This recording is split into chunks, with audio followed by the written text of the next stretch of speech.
जय हिंद दोस्तों, welcome to army super classes. This is Aryan Shukla. दोस्तों, आज की क्लास में हम जीके के इंपॉर्टेंट क्वेश्चन डिस्कस करेंगे। ये टॉप के क्वेश्चन होंगे। कुछ ऐसे क्वेश्चन हैं जो पुलिस कांस्टेबल की परीक्षाओं में कई बार पूछे गए हैं। क्लास को ध्यान से देखिएगा, जो क्वेश्चन ना आए उससे कॉपी में नोट डाउन कीजिए। डेली आपकी क्लासेस होती हैं स्पेशल पुलिस कांस्टेबल 2023 के लिए, तो सभी लोग डेली सभी क्लासेस को ज्वाइन कीजिएगा। एंड क्लास के अंत में बताइए कि आपके कितने क्वेश्चन राइट निकले। सबसे पहले क्लास को लाइक करिए, शेयर करिए। चैनल पर नए हैं तो चैनल को सब्सक्राइब कीजिएगा, बेल आइकन को प्रेस कीजिए ताकि सभी नोटिफिकेशन आप तक पहुंच सकें। चलिए शुरू करते हैं आज की क्लास। क्वेश्चन नंबर फर्स्ट के लिए आंसर करिए। अच्छा क्वेश्चन है, इंपॉर्टेंट क्वेश्चन है। आपको बताना है महावीर के प्रथम शिष्य कौन थे। बताइएगा, महावीर के प्रथम शिष्य कौन थे। ऑप्शन दिए गए हैं, पहले ध्यान से ऑप्शन पढ़िए, उसके बाद ही आंसर करिएगा। महावीर दोस्तों जैन धर्म के 24वें तीर्थंकर हैं। यह क्वेश्चन एग्जाम में पूछा जाता है कि जैन धर्म के 24वें तीर्थंकर कौन है, तो महावीर हैं। यह क्वेश्चन और एसएससी जीडी की परीक्षा में पूछा गया था कि महावीर का जन्म कहाँ पर हुआ था। तो दोस्तों इनका जन्म कुंडग्राम में हुआ था। अब आप लोग बताइएगा इनके प्रथम शिष्य कौन थे। आंसर करिए क्वेश्चन नंबर फर्स्ट के लिए। गुड। तो का मत लगाइए, पहले ऑप्शन को ध्यान से पढ़िए, उसके बाद ही आंसर करिएगा। बहुत अच्छे दोस्तों, good.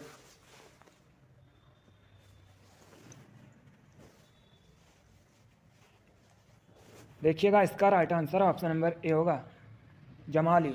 Yes, option number A correct answer है, जमाली दोस्तों महावीर के प्रथम शिष्य थे, इसलिए option number A correct answer होगा।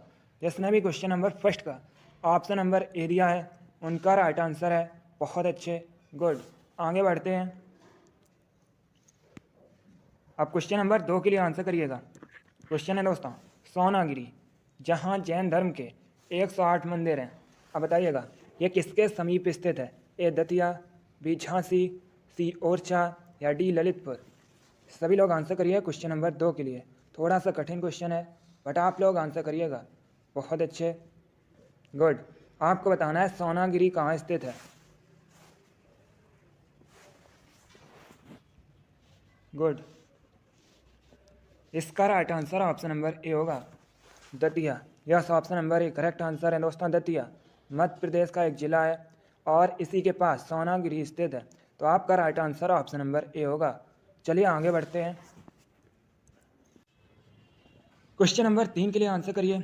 अच्छा क्वेश्चन है दोस्तों, निम्न सत्याग्रह में से किसका नेतृत्व महात्मा गांधी ने नहीं किया था। ये 4 ऑप्शन दिए गए हैं, बताइएगा इसमें से किसका नेतृत्व गांधी ने नहीं किया था। ए भारत छोड़ो आंदोलन, बी सविनय अवज्ञा, सी बारडोली या डी खेड़ा। आंसर करिए क्वेश्चन नंबर 3 के लिए। अच्छा क्वेश्चन है, बहुत अच्छे। बताइएगा किसका नेतृत्व गांधी ने नहीं किया था, महात्मा गांधी ने। Right answer option number C होगा, Bardoli Satyagraha. Yes, option number C correct answer है, बारडोली सत्याग्रह। ये दोस्तों 1928 में हुआ था। इसका जो नेतृत्व है सरदार वल्लभ भाई पटेल ने किया था। बाकी भारत छोड़ो आंदोलन 1942 में हुआ था। इसका नेतृत्व महात्मा गांधी ने किया था। सविनय अवज्ञा, इसका नेतृत्व भी दोस्तों महात्मा गांधी ने किया था। तो सविनय अवज्ञा ये कब हुआ था दोस्तों आंदोलन, ये हुआ था 1930 में, 1930 में। अब अगर हम ऑप्शन नंबर डी की बात करें, खेड़ा, इसका नेतृत्व किसने किया था। खेड़ा आंदोलन का महात्मा गांधी ने किया था। खेड़ा आंदोलन कब हुआ था दोस्तों, तो ये हुआ था 1918 में, 1918 में। चारों ऑप्शंस के बारे में याद रखिए, चारों आपके एग्जाम के लिए इंपॉर्टेंट हैं। भारत छोड़ो आंदोलन नेतृत्व महात्मा गांधी ने किया था, 1942 में हुआ था। सविनय अवज्ञा, इसका नेतृत्व भी दोस्तों महात्मा गांधी ने किया था, ये 1930 में हुआ था। बारडोली सत्याग्रह, इसका नेतृत्व सरदार वल्लभ भाई पटेल ने किया था। यह कब हुआ था, 1928 में हुआ था। और ऑप्शन नंबर डी खेड़ा सत्याग्रह, इसका नेतृत्व भी दोस्तों महात्मा गांधी ने किया था और ये 1918 में हुआ था। चलिए क्वेश्चन नंबर 3 का option number C correct answer होगा। आगे बढ़ते हैं। क्वेश्चन नंबर 4 के लिए आंसर करिए। इंपॉर्टेंट क्वेश्चन है, बताइएगा भारतीय राष्ट्रीय कांग्रेस के पहले मुस्लिम प्रेसिडेंट कौन थे। आपको बताना है भारतीय राष्ट्रीय कांग्रेस, इसके पहले मुस्लिम अध्यक्ष कौन थे। सभी लोग आंसर करिएगा। भारतीय राष्ट्रीय कांग्रेस स्थापना कब हुई थी, 1885 में हुई थी, 1885 में हुई थी। इसकी स्थापना दोस्तों A.O. ह्यूम ने की थी। एक क्वेश्चन पूछा जाता है कि भारतीय राष्ट्रीय कांग्रेस का पहला अधिवेशन कहाँ हुआ था, तो यह मुंबई में हुआ था। कब हुआ था? 1885 में। इसकी जो अध्यक्षता है ये W.C. बनर्जी ने की थी। अब आप लोग बताइएगा भारतीय राष्ट्रीय कांग्रेस के पहले मुस्लिम प्रेसिडेंट कौन थे? Right answer option number D होगा, Badruddin Tyab ji. Yes, option number D correct answer होगा। जिसने भी क्वेश्चन नंबर 4 का ऑप्शन नंबर डी दिया है उनका राइट आंसर है। तो आप लोग याद रखिएगा भारतीय राष्ट्रीय कांग्रेस के पहले मुस्लिम अध्यक्ष, पहले मुस्लिम प्रेसिडेंट बदरुद्दीन तैयब जी थे। आगे बढ़ते हैं। अब क्वेश्चन नंबर 5 के लिए आंसर करिएगा। इंपॉर्टेंट क्वेश्चन है, SSC GD की परीक्षा में पूछा हुआ क्वेश्चन है। बताइएगा महाराष्ट्र में गणपति पर्व का शुभारंभ किसने किया था? आपको बताना है जो गणेश चतुर्थी है, गणपति पर्व, इसका शुभारंभ महाराष्ट्र में किसने किया था? ए बाल गंगाधर तिलक ने, बी गोपाल कृष्ण गोखले ने, सी अरविंद घोष ने, या डी बिपिन चंद्र पाल ने। क्वेश्चन नंबर 5 के लिए आंसर करिएगा। बहुत अच्छे।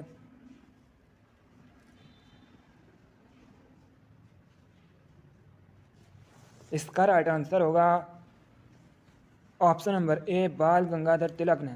Yes, option number A correct answer है। महाराष्ट्र में गणपति पर्व का शुभारंभ बाल गंगाधर तिलक ने किया था। आगे बढ़ते हैं। क्वेश्चन नंबर 6 के लिए आंसर करिए। अच्छा क्वेश्चन है, इंपॉर्टेंट क्वेश्चन है। बताइएगा निम्न में से कौन सा एक सम्मिलित नहीं है? ये 4 ऑप्शन दिए गए हैं। अब आपको बताना है कौन सा ऑप्शन गलत है। ए बिहू असम, बी ओणम आंध्र प्रदेश, सी पोंगल तमिलनाडु, या डी बैसाखी पंजाब। बताइएगा कौन सा ऑप्शन गलत है? सभी लोग आंसर करिए। इसका राइट आंसर होगा option number B Onam Andhra Pradesh. Yes, option number B correct answer है। क्योंकि दोस्तों ओणम ये कहाँ से संबंधित है? ये केरल से संबंधित है। तो option number B correct answer होगा। बाकी आप लोग याद रखिएगा बिहू असम से संबंधित है, पोंगल तमिलनाडु से संबंधित है, बैसाखी पंजाब से संबंधित है। आगे बढ़ते हैं। क्वेश्चन नंबर 7 के लिए आंसर करिए। इंपॉर्टेंट क्वेश्चन है। ये क्वेश्चन SSC GD की परीक्षा में पूछा हुआ क्वेश्चन है। 2 से 3 बार आपके एग्जाम में इसी प्रकार से पूछा गया है। क्वेश्चन है दोस्तों दक्षिण भारत की। बताइएगा दक्षिण भारत की सबसे ऊंची चोटी कौन सी है? ए अनाईमुडी, बी दोदा बेटा, सी अमरकंटक, या डी महेंद्रगिरी। बताइएगा दक्षिण भारत की सबसे ऊंची चोटी कौन सी है? क्वेश्चन नंबर 7 के लिए आंसर करिएगा। जिसने भी क्लास को लाइक नहीं किया एक बार लाइक करिए, अपने फ्रेंड ग्रुप सभी जगह शेयर कर दीजिएगा ताकि ज़्यादा से ज़्यादा लोग जुड़ सकें। और जो फ्रेंड इस चैनल पर नए हैं वो चैनल को सब्सक्राइब करेंगे, बेल आइकन को प्रेस कीजिए ताकि सभी नोटिफिकेशन आप तक पहुंच सकें। देखिए क्वेश्चन नंबर 7 के लिए अभी आंसर करिए। आपको बताना है दक्षिण भारत की सबसे ऊंची चोटी कौन सी है? Right answer option number A होगा Anaimudi. Yes, option number A correct answer है। दक्षिण भारत की सबसे ऊंची चोटी अनाईमुडी है। आगे बढ़ते हैं। क्वेश्चन नंबर 8 के लिए आंसर करिए। बताइएगा भारत में सोयाबीन का उत्पादन सबसे अधिक कहाँ पर होता है? क्वेश्चन है दोस्तों भारत में सबसे बड़ा सोयाबीन उत्पादक राज्य कौन सा है? ए छत्तीसगढ़, बी मध्य प्रदेश, सी महाराष्ट्र, या डी उत्तर प्रदेश। चलिए क्वेश्चन नंबर 8 के लिए आंसर करिए। आपको बताना है भारत में सबसे अधिक सोयाबीन का उत्पादन कहाँ पर होता है? गुड, भारत में सोयाबीन का अग्रणी उत्पादक है। Correct answer option number B होगा Madhya Pradesh. Yes, option number B correct answer है। मध्य प्रदेश में दोस्तों सबसे अधिक सोयाबीन का उत्पादन होता है। तो आपका right answer option number B होगा। इसीलिए मध्य प्रदेश को भारत में सोया प्रदेश के नाम से भी जाना जाता है। दोस्तों अब अगर हम मध्य प्रदेश की बात करें, मध्य प्रदेश की राजधानी भोपाल है। वर्तमान में मध्य प्रदेश के मुख्यमंत्री शिवराज सिंह चौहान हैं। मध्य प्रदेश को भारत का हृदय भी कहा जाता है। किसने कहा था? पंडित जवाहरलाल नेहरू ने। पंडित जवाहरलाल नेहरू दोस्तों भारत के पहले प्राइम मिनिस्टर थे। चलिए क्वेश्चन नंबर 8 का ऑप्शन नंबर भी करेक्ट आंसर होगा। भारत में सबसे अधिक सोयाबीन का उत्पादन मध्य प्रदेश में होता है। आगे बढ़ते हैं। अब आंसर करिए क्वेश्चन नंबर 9 के लिए। हिस्ट्री संबंधित क्वेश्चन है। क्वेश्चन है दोस्तों सेल्यूकस निकेटर को किसने पराजित किया था? बताइएगा सेल्यूकस निकेटर को किसने पराजित किया था? ए अशोक ने, बी चंद्रगुप्त मौर्य ने, सी बिंदुसार ने, या डी अजातशत्रु ने? क्वेश्चन नंबर 9 के लिए आंसर करिएगा। इसका right answer option number B होगा चंद्रगुप्त मौर्य ने। Yes, option number B correct answer है। चंद्रगुप्त मौर्य ने सेल्कस निकेटर को पराजित किया था, इसलिए option number B correct answer होगा। चंद्रगुप्त मौर्य ने मौर्य वंश की स्थापना की थी। एक क्वेश्चन एसएससी जीडी की परीक्षा में पूछा गया था कि मौर्य वंश का अंतिम शासक कौन था? तो दोस्तों बृहद्रथ मौर्य वंश का अंतिम शासक था। आगे बढ़ते हैं, क्वेश्चन नंबर 10 के लिए आंसर करिए। यह भी हिस्ट्री संबंधित क्वेश्चन है। अब बताइएगा दंती दुर्ग किस वंश के संस्थापक थे? बताइएगा दंती दुर्ग ने किस वंश की स्थापना की है? ए चोल वंश, बी सोलंकी वंश, सी राष्ट्रकूट वंश, या डी ननवाबती जिनमें से कोई नहीं? क्वेश्चन नंबर 10 के लिए आंसर करिए। बहुत अच्छे क्वेश्चन है। दंती दुर्ग किस वंश के संस्थापक थे? इसका right answer option number C होगा Rashtrakuta. Yes, option number C correct answer है। राष्ट्रकूट वंश की स्थापना दंती दुर्ग ने की है। आगे बढ़ते हैं, क्वेश्चन नंबर 11 के लिए आंसर करिए। यह भी क्वेश्चन हिस्ट्री संबंधित है। अच्छा क्वेश्चन है, इंपॉर्टेंट है। बताइएगा निम्न में से किस शहर में रानी लक्ष्मीबाई का समाधि स्थल स्थित है? क्वेश्चन नंबर 11 के लिए आंसर करिए। रानी लक्ष्मीबाई, इन्होंने दोस्तों 1857 की क्रांति में महत्वपूर्ण भूमिका निभाई थी, आप लोग भी जानते होंगे। अब बताइएगा इनका समाधि स्थल किस जगह स्थित है? ए ग्वालियर में, बी पटना में, सी जयपुर में, या डी उज्जैन में? Good, right answer option number A होगा ग्वालियर में। Yes, option number A correct answer है। मध्य प्रदेश के ग्वालियर में रानी लक्ष्मीबाई का समाधि स्थल स्थित है। आगे बढ़ते हैं, क्वेश्चन नंबर 12 के लिए आंसर करिए। क्वेश्चन है राष्ट्रीय साक्षरता मिशन की शुरुआत कब हुई थी? सभी लोग आंसर करिएगा। क्वेश्चन नंबर 12 के लिए आपको बताना है राष्ट्रीय साक्षरता मिशन, इसकी शुरुआत कब हुई थी? Good, right answer option number B होगा 1988 में। Yes, option number B correct answer है। 1988 में राष्ट्रीय साक्षरता मिशन की शुरुआत हुई थी। आगे बढ़ते हैं, क्वेश्चन नंबर 13 के लिए आंसर करिएगा। यह भी क्वेश्चन सीटेट की परीक्षा में कई बार इसी प्रकार से पूछा गया है, और ये क्वेश्चन दोस्तों जो स्टेट के टेट होते हैं उनमें भी कई बार पूछा गया है। आपको बताना है भाषाई आधार पर गठित भारत का पहला राज्य कौन सा था? बताइएगा भाषा के आधार पर बना भारत का पहला राज्य कौन सा था? Option number A Andhra Pradesh, option number B Haryana, option number C Tamil Nadu, या ऑप्शन नंबर डी कर्नाटक? इसका right answer option number A होगा Andhra Pradesh. Yes, option number A correct answer है। आंध्र प्रदेश भाषाई आधार पर गठित भारत का पहला राज्य था, इसलिए option number A correct answer होगा। अगला क्वेश्चन देखते हैं, क्वेश्चन नंबर 14 के लिए आंसर करिए। बताइएगा कल्याणी स्टेडियम कहाँ स्थित है? आपको बताना है कल्याणी स्टेडियम कहाँ पर है?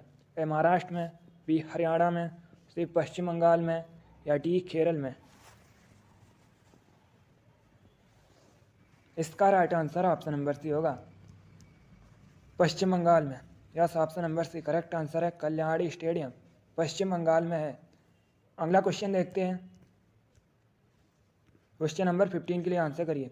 अब आपको बताना है भारत में सबसे अधिक प्याज का उत्पादन किस राज्य में होता है?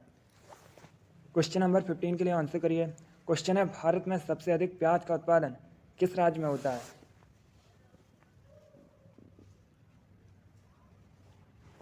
इसका right answer option number A होगा महाराष्ट्र में। Yes, option number A correct answer है दोस्तों। प्याज का सबसे अधिक उत्पादन महाराष्ट्र में होता है, इसलिए option number A correct answer होगा। उत्तर प्रदेश में सबसे अधिक गन्ने का उत्पादन होता है। और एक क्वेश्चन आपके एग्जाम में पूछा हुआ क्वेश्चन है कि सबसे अधिक भारत में मूंगफली का उत्पादन कहाँ पर होता है? तो ये दोस्तों गुजरात में होता है। तीनों ऑप्शन आपके एग्जाम के लिए इंपॉर्टेंट है। क्वेश्चन नंबर 15 का option number A correct answer होगा। आगे बढ़ते हैं, क्वेश्चन नंबर 16 के आंसर करिएगा। बताइएगा नंद वंश का अंतिम शासक कौन था? आपको बताना है नंद वंश, इसका अंतिम शासक कौन था? ए धनानंद, बी महापद्मानंद, सी चंद्रगुप्त मौर्य, या डी ननवाबती जिनमें से कोई नहीं? क्वेश्चन नंबर 16 के लिए आंसर करिएगा। इसका right answer option number A होगा Dhanananda. Yes, option number A correct answer है धनानंद। नंद वंश का अंतिम शासक था। तो आपका right answer option number A होगा। अब आपसे एग्जाम में क्वेश्चन और पूछा जा सकता है यहीं से कि नंद वंश की स्थापना किसने की थी। तो दोस्तों महापद्मानंद ने नंद वंश की स्थापना की थी। आगे बढ़ते हैं। क्वेश्चन नंबर 17 के लिए आंसर करिए, बताइएगा। गुरु गोविंद सिंह, इनका जन्म कहाँ पर हुआ था। गुरु गोविंद सिंह ये दोस्तों सिख धर्म के 10वें गुरु हैं। अब बताइएगा इनका जन्म कहाँ पर हुआ है। गुड, इसका right answer option number A होगा पटना में। Yes, option number A correct answer है दोस्तों पटना में गुरु गोविंद सिंह का जन्म हुआ था। तो आपका right answer option number A होगा पटना। वर्तमान में बिहार की राजधानी है पटना दोस्तों, गंगा नदी किनारे बसा है। एक क्वेश्चन और पूछ लेते हैं एग्जाम में कि पटना का प्राचीन नाम, एंशिएंट नेम क्या है। पाटलिपुत्र दोस्तों पटना का प्राचीन नाम है। आगे बढ़ते हैं। क्वेश्चन नंबर 18 के लिए आंसर करिए। यह भी क्वेश्चन SSC GD की परीक्षा में पूछा हुआ क्वेश्चन है। लोकटक लेक, लोकटक झील कहाँ है। ए तेलंगाना में, बी मणिपुर में, सी उत्तर प्रदेश में, या डी गुजरात में। आपको बताना है लोकटक झील कहाँ पर है। साथ में आप लोग आंसर भी डालिएगा। गुड, इसका राइट आंसर ऑप्शन नंबर भी होगा मणिपुर में। यस, ऑप्शन नंबर भी करेक्ट आंसर है। लोकटक झील दोस्तों मणिपुर में है, इसलिए आपका राइट आंसर ऑप्शन नंबर भी होगा। आगे बढ़ते हैं। क्वेश्चन नंबर 19 के लिए आंसर करिए। क्वेश्चन है भारत में ब्लू सिटी के नाम से किसे जाना जाता है। आपको बताना है ब्लू सिटी के नाम से किसे जाना जाता है। ए जोधपुर को, बी जयपुर को, सी मुंबई को, या डी नन ऑफ दीज इनमें से कोई नहीं।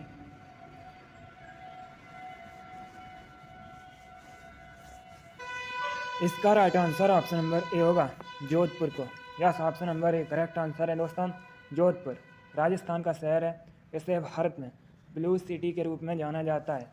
बाकी अगर हम ऑप्शंस की बात करें, जयपुर राजस्थान की राजधानी है, जयपुर को भारत में पिंक सिटी के रूप में जाना जाता है। मुंबई महाराष्ट्र की राजधानी है, मुंबई को 7 टापुओं का शहर कहा जाता है भारत में। आगे बढ़ते हैं। क्वेश्चन नंबर 20 के लिए आंसर करिए। क्वेश्चन है FM का फुल फॉर्म क्या होता है। बताइएगा FM का फुल फॉर्म क्या होता है। क्वेश्चन नंबर 20 के लिए आंसर करिए। इसका right answer option number A होगा frequency modulation. Yes, option number A correct answer है। FM का फुल फॉर्म फ्रिक्वेंसी मॉड्यूलेशन होता है, इसलिए option number A correct answer होगा। बहुत अच्छे, वेरी गुड। चलिए दोस्तों, आज की क्लास में हमने जीके के 20 इंपॉर्टेंट क्वेश्चन डिस्कस किए with extra fact. I hope आप सभी को ये क्वेश्चन समझ आए होंगे। सो लाइक करिए, शेयर करिए। चैनल पर नए हैं तो चैनल को सब्सक्राइब कीजिए, बेल आइकन को प्रेस कीजिए ताकि सभी नोटिफिकेशन आप तक पहुंच सकें। आप लोग अपना स्कोर कमेंट बॉक्स में ज़रूर बताइए कि आपके 20 में से कितने क्वेश्चन राइट निकले। इसी के साथ मैं आपको मिलूँगा अगली वीडियो में। Thank you guys, thank you for watching. God bless you all.